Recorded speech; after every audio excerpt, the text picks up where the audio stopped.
You're listening to Over the Bull, where we cut through marketing noise. Here's your host, Ken Carroll. How artificial intelligence and design agencies are conspiring to give your business cancer on this episode of Over the Bull. You want to stay for this one. Now, I've said, and I still contend, and I'll stick with it, that design agencies, in large part, are out to create big swaths of content that make you think that they're doing a lot more than they are. Now, that theory, the reason I have it, first of all, is because, frankly, it's true. I can't tell you how many times I talk to search engine optimization companies or even large companies who are mass producing artificial intelligence-based content, and frankly, it's going to destroy their company. I know that's a little sensationalistic, but if they don't put it in reverse and get it figured out, it can cause irreparable damage. So let's talk about this a little bit. So obviously there is a rise of AI content across the spectrum of the internet. Now we know it's true. Some of you may be producing content or articles using ChatGPT. Some of you may be using closed AI systems. Some of you may be using more sophisticated tools. But the point is that that tool in itself and that process in itself, or agencies who are doing that on your behalf, are not doing you any favors. Now, to understand it, let's dive into something. I want to talk to you about EEAT. It's like the word eat, but with one extra letter E. Now, that stands for expertise, experience, authoritativeness, and trustworthiness. Now, this is the gold standard of quality content. That means that it has to be touched by a human being. Because remember, Google's goal and all these search engines' goals are to provide the most relevant and meaningful content when someone searches for something. And so generic content that's spit out by artificial intelligence, although valuable, is one of those things that Google is getting better and better at sniffing out and determining. So let's talk about agencies for a little bit. The one thing you need to know as a business, and this is absolutely critical, if you don't hear anything else, you need to hear this and understand this. Agencies are out to produce content and do things with the minimal amount of overhead.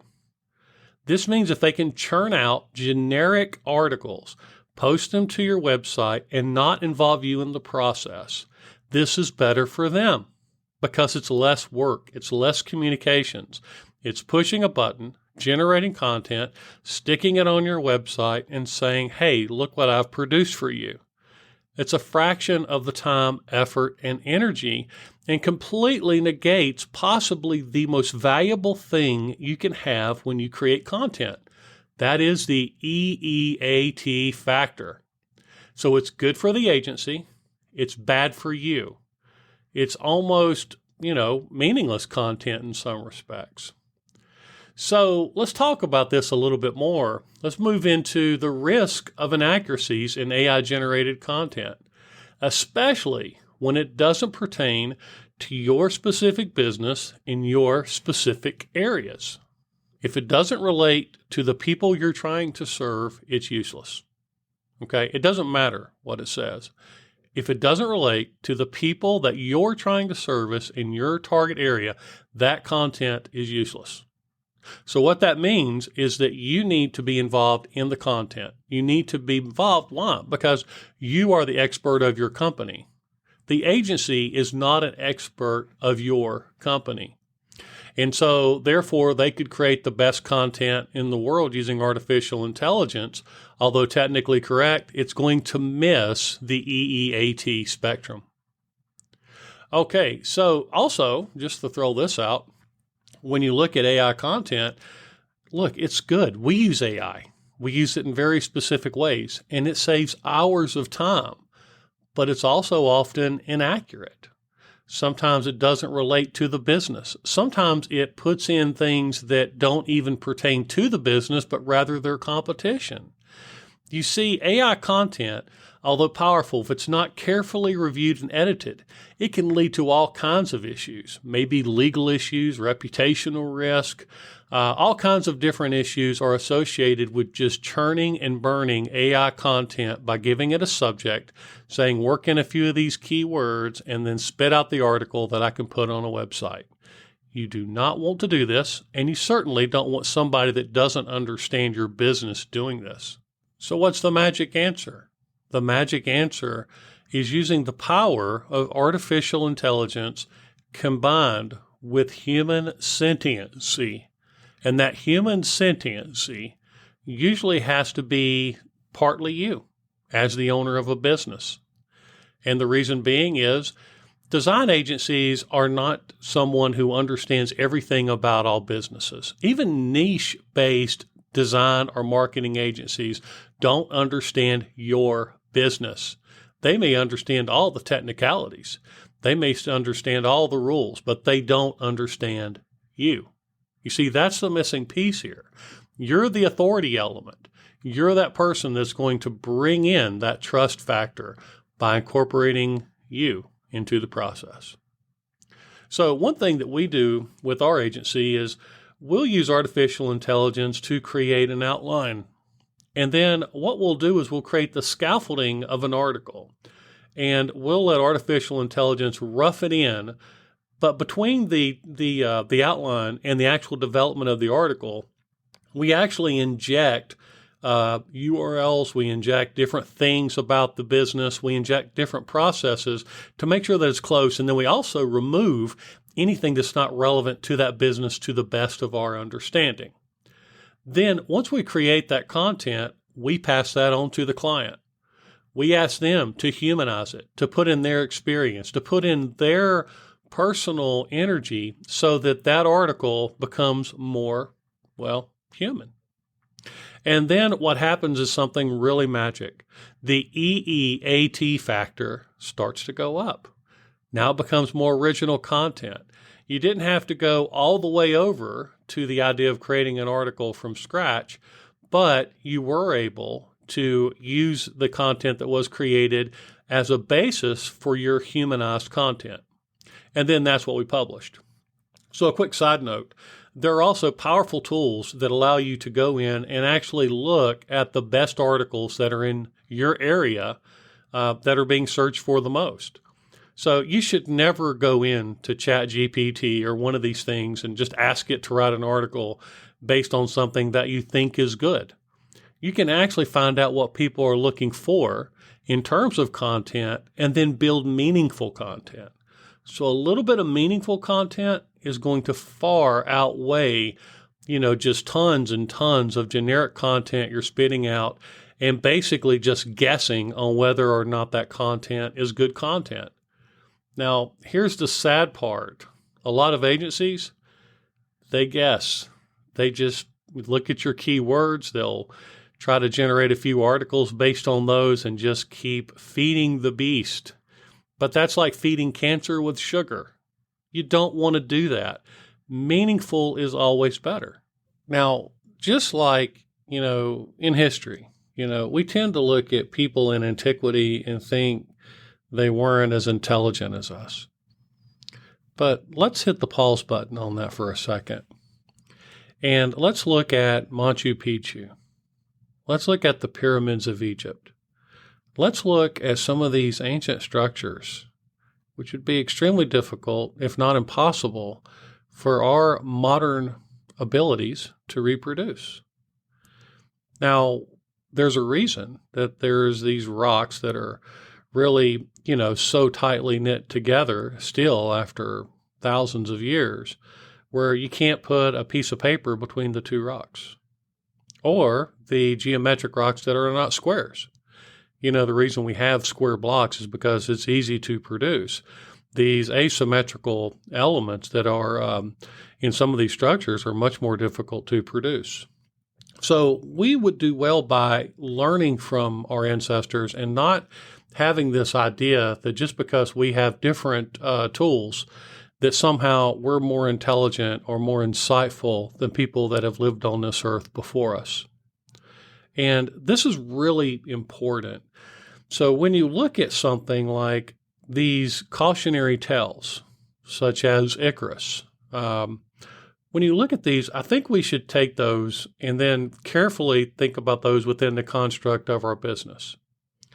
Now, if we look at it from that perspective, one of the modern things that have come in is something called the Habsburg jaw of content decay, is kind of what I like to call this. And basically, the Habsburg wanted to, there were a regal group, royalty. And what they wanted to do was maintain their purity.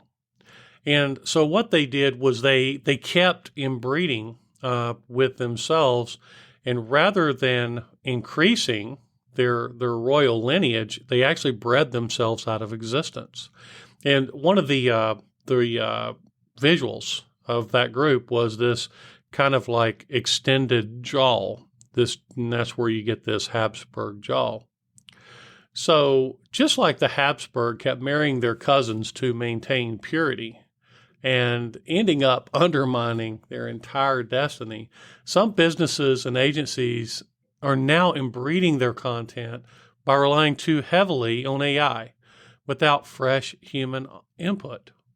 Now, the content that looks polished but lacks soul is something that AI looks at. And if AI content is going to use AI content and get in this feedback loop, then the content becomes more and more generic without human input.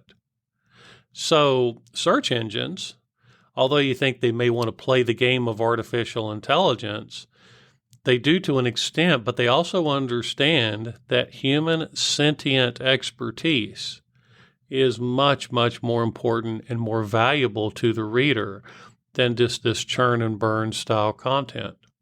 So the modern day Habsburg Theory, which is a little tongue-in-cheek, a little bit of philosophical debate, more just fun stuff to talk about, is possibly a big warning sign where, the ancient sirens would call out to sailors and lure them to the depths of the ocean to their death.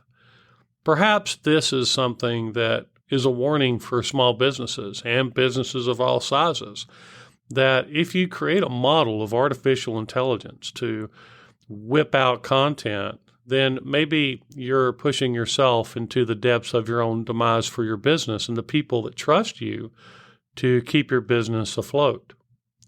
So that's real strong when in reality, most businesses just want to have a product, sell a product, and then push on.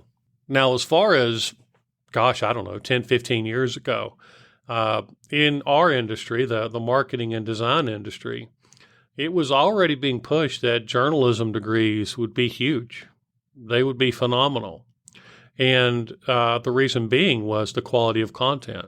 And the idea is that every business kind of becomes their own outlet for that content, which is true. So if you're going to play the content game, you need to play it right and not pay someone just to kind of keep cranking out content over and over again. So if we really look at it, the expertise and experience, it just can't be faked by artificial intelligence. And it can't be faked by agencies pretending to know your business. I spend with coaching and retainer-based clients, I spend time with them every other week, once a month, and I truly try to understand and document things about their business. And I still am not the expert of their business. And I don't pretend to be. See, it's really liberating when you go in and you don't say, I am an agency that specializes in electricians, or I'm an agency that understands you so much that I can create content and it sounds and acts just like you. You see, I'm putting myself in a place where I can't do that because the minute that business walks out, I'm talking to a bookstore, or I'm talking to a plumber, or I'm talking to, you get the point, I'm talking to different businesses. And to go through that and deal with hundreds of businesses and then still think that somehow I can focus on your niche business in your area is frankly impossible. Now, we do our best, but we love clients who participate. Clients who participate always do better because their resonance is sent out there. Now, that sounds a little hokey, but it's true, because when people read your word, they read your expertise that goes into it, it helps. And so part of what we do is we don't really care if a client understands the best grammatical rules. As a matter of fact, I worked with a particular person. I won't mention her name, but she is huge in the copywriting industry. I mean, absolutely phenomenal in the copywriting industry. And I remember one time I asked her about a sentence structure, and I can't remember if it was a colon or a semicolon. But I said, you really should have this here, I think, in order for it to be accurate. And I was kind of shocked, because we're talking about a person who $3,000 for a half hour of her time and has written stuff for very large organizations. And she basically, with the confidence that she had, she goes, I really don't care about the grammar in some cases. I care about the pace. And she said a colon causes someone to pause, and I don't want them to pause in that instance. She inserted an ellipse, that ... and then continued. Now, the reason she did it was because it kept the pace of the content going in the right way. You see, that's expertise. That's something that's kind of hard to fake. Now, granted, I get it. You're watching all these things with songs being reproduced and all this other stuff, and you're thinking, well, surely they could reproduce her. Yeah, but can they reproduce her expertise? Can they reproduce all the things that go into that human sentient experience to create that content? So don't let grammar or being imperfect with grammar get in your way. Matter of fact, I tell our clients, don't worry about it. That's not your job to be grammatically sound. Your job is to give me that humanized factor, and then let me take it and I'll run it over the goal and I'll polish it up a little bit. But you see, that's the process. It's not a churn and burn. Okay, so let's talk about the people that are working with you. Now, I get it. Businesses, and I'm the same way. I am jealously protective of my clients. And the thing about businesses, most of them, they're really kind of protective of the people that serve them. That agency, that freelancer that comes in and sees them and shakes their hands and smiles and talks about the ball game. I get it. You like your agency. You like your freelancer. That's okay. There's nothing wrong with that, unless it inhibits your business ability to be successful. Remember, you're not running a country club. You're not running something to bring friends in and joke. You're trying to grow your business and protect the people you work with. So let's talk about some flags when it comes to agencies that may be using artificial intelligence-based content only. The first one, every article sounds the same. The tone, the structure, and the vocabulary feel eerily similar across blogs or pages, even for different topics. You see, the thing is that artificial intelligence generates content, but it also kind of brings in that tone that is similar. Now, some of the more advanced tools that we use when we're creating those outlines and that scaffolding for an article, so to speak, we can actually put in the ability to alter the tone that we give it. But even at that, it's not good enough. And so don't let anyone tell you that they can produce content, create the right tone for the content, send you the content, and then that content is magically great. No, it's not true. There's no tool that replicates human sentiency. The next one, vague language with no specifics. Those articles that say things like, it's important to have a strategy, without explaining what that strategy is or giving real examples. So, for example, if I were to not give you our example of how we build content, then that would be more generic. But I'm giving you a real-world example of how we actually use AI content with the client to produce something meaningful. There's no firsthand experience or personalization in AI content. No mention of things like case studies or customer feedback, employee quotes, or, that behind-the-scenes process. Again, podcast is a good example. I'm giving you content that I'm basically rattling off based upon what I run into each week at our design agency.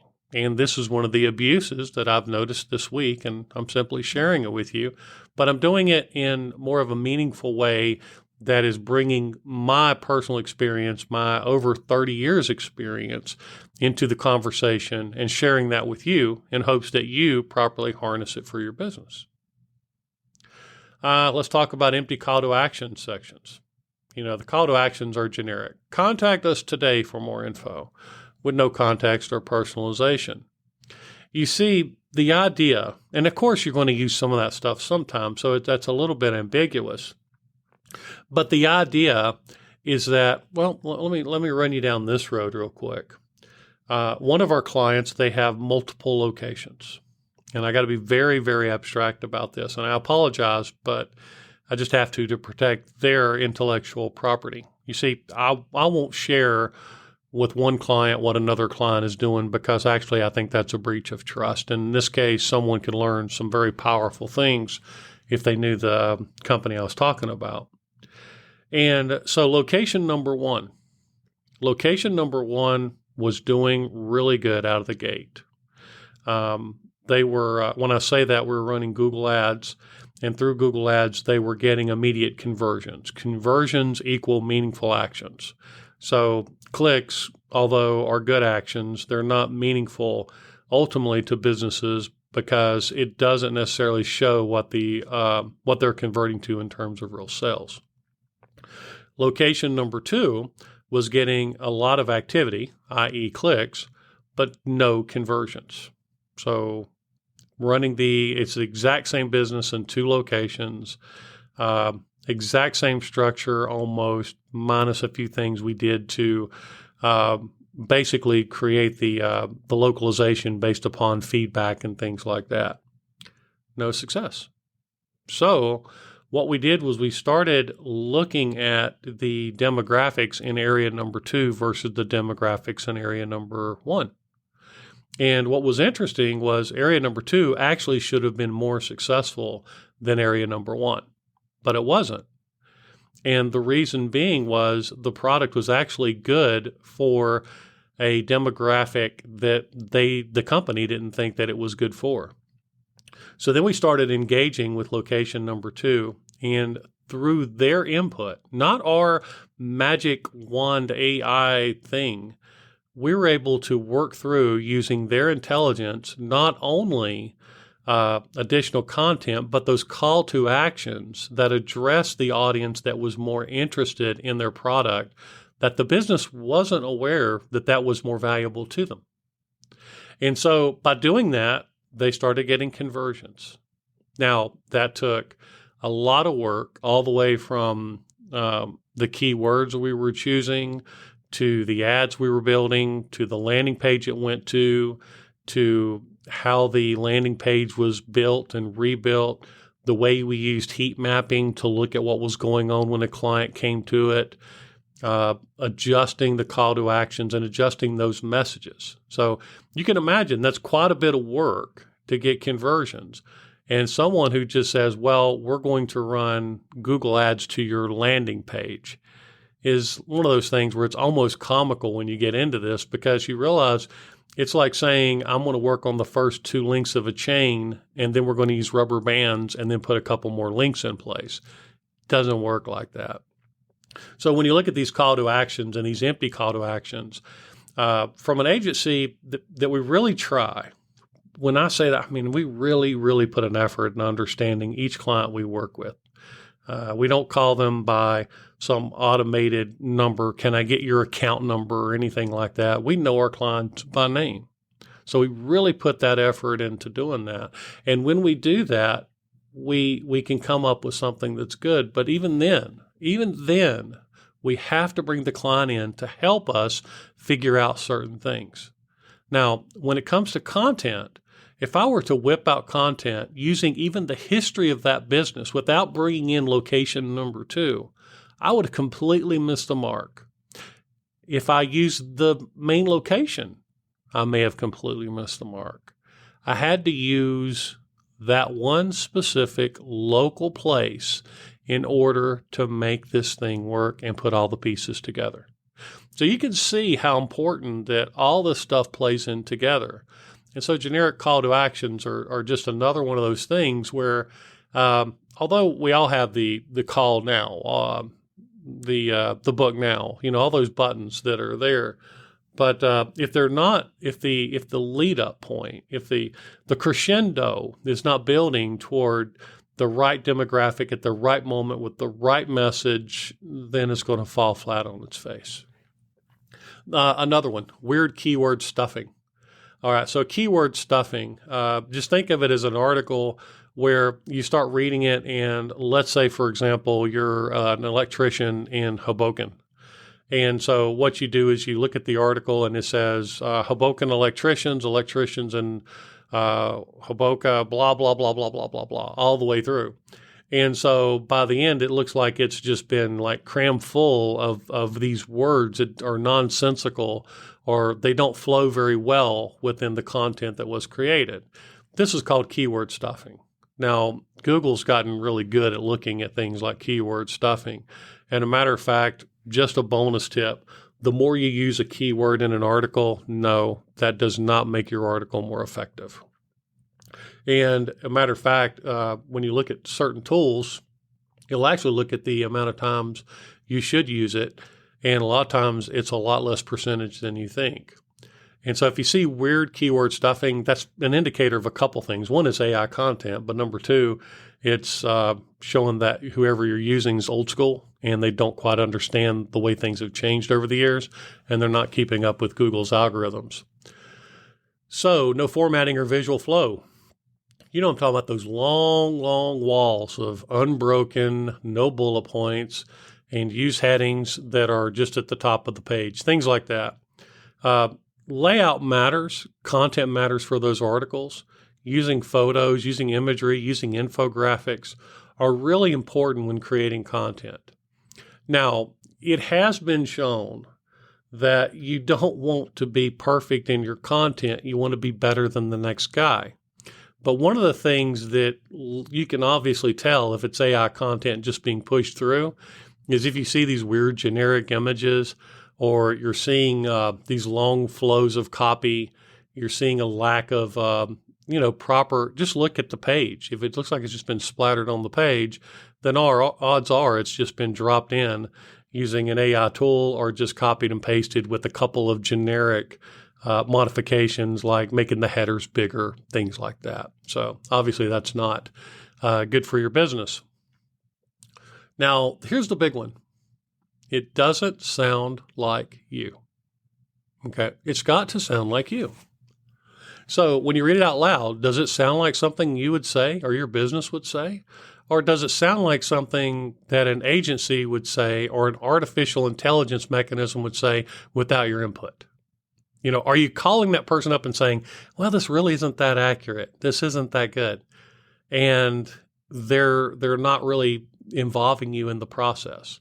See, for us, it's so much better to involve the client, because then we can say, please look over this, add your own input, strip out anything that's not good, put your voice into part of this. And it's simple. It's really simple to do that. And then when you do it, the project just comes alive. And that EEAT score starts to climb and everything starts going in the right direction. So even if you're doing something technical, you need to put the human sentiency spin on it. So here's a fun one. If you want to find out if your agency is good at it, what you can do is ask them a question and ask follow-up questions. You don't have to be an expert to ask questions. You're paying people to do something, and they should be able to give you good answers for those questions. And the question you could ask is, can you walk me through your process for ensuring this content reflects our voice, experience, and our goals as a business? Now, if they can't provide you with a good answer, all they can provide is, we use AI tools and we plug this in and just kind of churn and burn content, you can read through it and you can tell if they're not using real processes that are meaningful to your business. I mean, for example, you come to me with that. If you're working with our company, what I'll typically do is when I start off, the first thing we ask are, what are your goals? What are you trying to achieve? And so right out of the gate, we would have a good answer for that question about how are you meeting our goals? They're baked into everything that we do. If a client asks how we give their tone, we're constantly asking for their tone. Oftentimes with content marketing programs, we send them the content that we outline and ask them to help humanize it and make sure that that's put into it and make sure we're not saying things that are inaccurate. You see, if you bake it into the process, those are really easy questions to ask. If you're not baking it into the process and all you're doing is trying to create the illusion of work, then those questions are going to be a lot harder to answer. And dive into it. You don't have to accept something that's ambiguous in their answer. They should be able to give you good follow-ups. I can't tell you how many times we've recently started working with a pretty large group, and it's common for them to ask a question and then in real time do a follow-up. They want to know that you know. The good companies, they don't care if they look foolish in asking a question. Me, when I talk to somebody else, if it's something I don't know about, I'll say, talk to me like I was a kid. Don't worry about it. Say whatever. If I say something foolish, just tell me it's foolish, but explain to me why it's foolish. I want to learn. These are not bad things, and you should never be fearful of someone who carries an air or pretends, or maybe they do know a ton of stuff about internet marketing and design. But if they do, they should be able to carry a conversation and, frankly, be excited about sharing that content with you. We get excited about talking to customers and educating them and equipping them and showing them exactly what happens and look under the hood, because for me, what that does is it takes the pressure off, because I no longer have to be Mr. Authority guy on everything. Now I can be that guy who says, well, this is what we offer, and this is exactly what it does. It's not a magic bullet. And guess what? There are no magic bullets. Artificial intelligence is no magic bullet. So if we look at it from that perspective, it's a lot easier to kind of bring things into focus. Now, we'll tell you this. AI is phenomenal in a lot of ways. I'll give you a couple of them. Right off the bat, I've used it for in just the last week. I'll have a client send me a lot of historical data about their business. And then what I'll do is I will engage with artificial intelligence, and I'll ask it to parse data in certain ways. And then it'll usually give me a result, and the result is not what I'm looking for. So then what I'll do is I'll ask it to adjust the content and then base that content on other things across the web. And then I use that content to really kind of go through thousands of lines of code in order to come up with this boiled down, powerful bit of data that can be used in a meaningful way for a campaign. And so we use it, for example, for isolating zip codes. We can use it for isolating different cities, different style of content, all kinds of different things you can use with AI. And then normally that would take just a ton of time to build pivot tables and sort through data and then collect the data, all those things. And so it's really good for data aggregation. It's also good for brainstorming ideas like this podcast. I regularly communicate with artificial intelligence when I'm driving down the road to go to work. It's great because I can ask it for analytical data, and I can ask it to organize and outline things and do things like that and put it together in a meaningful way. So when I get to the office, I've already got a lot of content that I can sort through as I'm driving. So I save a lot of time in that going from point A to point B. And actually, ChatGPT is pretty good about that. Some of these AI tools, you'll find that the creations is only as good as the creator, right? So the idea is if an AI model it presents a certain philosophical view, it's because that philosophical view is baked into the AI, which is dangerous. It's like George Orwell 1984 stuff. I give you an idea of that. I have a dear friend of mine, and her husband's going through some serious stuff. And I was asking artificial intelligence to give me some data based upon what's going on, based upon some recent situations. And it did not give me the data. It gave me the data it presented was actually generated by the places where I was asking questions. So let me try to be more specific. If I was asking, are cigarettes bad for you? And all I got was case studies that was built by cigarette manufacturers, then obviously I would know that that data is skewed. Well, this particular AI model, what it was doing was giving me data that was funded by the people that I was questioning what was going on with, and really had to do a lot of dancing in order to get the data that I wanted to get. And AI, if I would have just trusted it, it would have given me this philosophical precept that was inaccurate. Frankly, it was completely wrong because of information that was actually released. It showed the opposite of the softball pitch that AI was giving me. And so, ChatGPT, when you look at it, it's going to give some inaccurate stuff. No, you shouldn't use it for just generating articles. None of that stuff.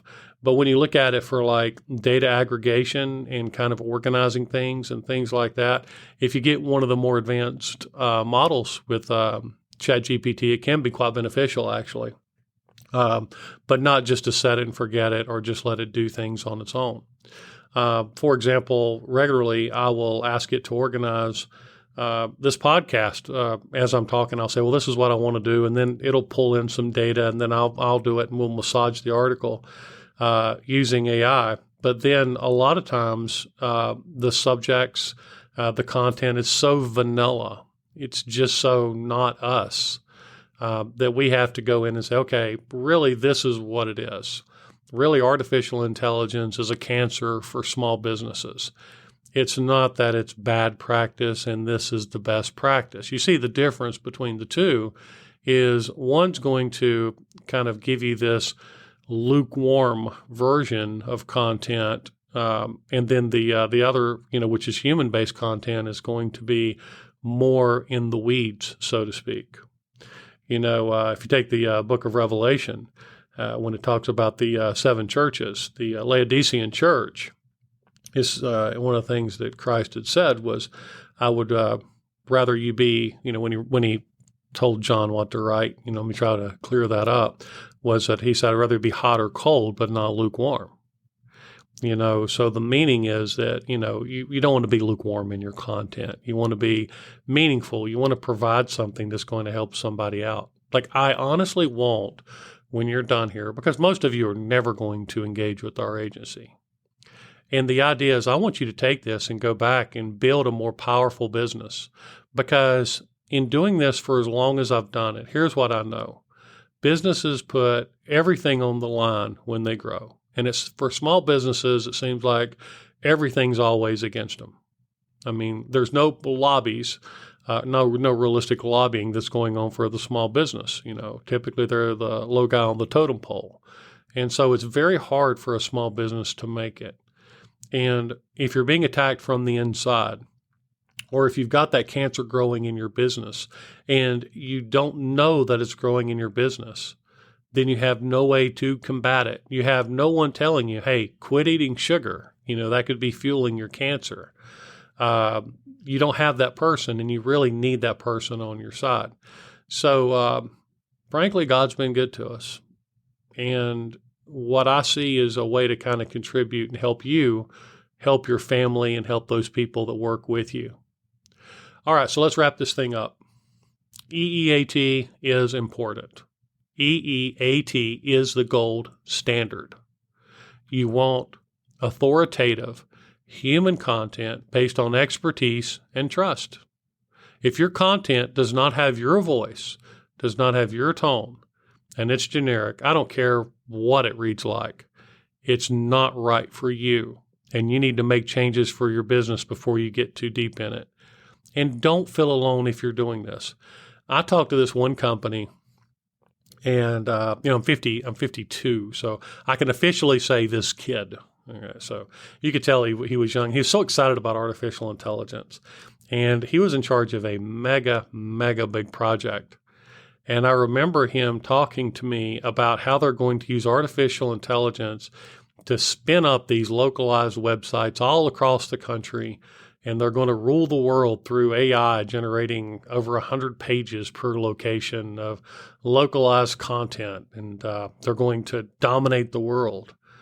And I asked him, I said, well, I had questions. One of them was about something called private blog networks and PBNs based upon his interlinking strategy. But the other one was EEAT. So you see, even companies that are big are making this mistake. They're going too far into it, and they're not thinking about quality over quantity. They're thinking somehow they can build the magic bullet. So it's kind of like this. If I gave you $1 million, it would help you in your business. Now, if I gave everybody $1 million, everybody, then how valuable is $1 million to you? Not valuable.